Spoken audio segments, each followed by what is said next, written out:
My name is Ada Obi, but in secret whispers, I have another name, Fornication. I grew up in a strict Christian home. My father was a pastor, my mother a deaconess. Every Sunday, I sat in the front row, hands folded, nodding to my father's booming voice. Flee from fornication. Your body is the temple of the Lord. I fled, right into the arms of sin. It started small, as these things always do.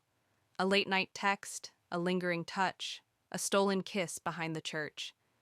At first, I told myself it was just curiosity, just youthful excitement.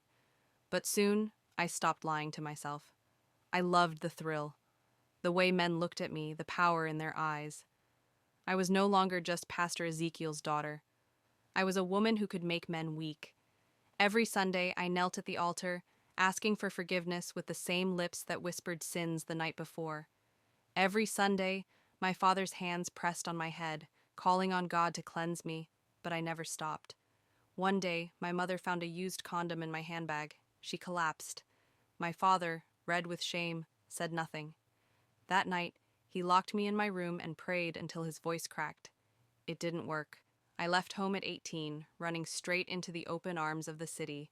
I thought I was free, free from judgment, from shame, from the endless cycle of guilt and repentance. But sin has a price. One night, after leaving a stranger's bed, I collapsed in the middle of the street. When I woke up, the doctor's eyes were heavy with pity. I had gotten more than just pleasure. I had gotten a disease that would stay with me forever. Lying on the hospital bed, I finally understood my father's words. Sin does not come alone. It brings destruction.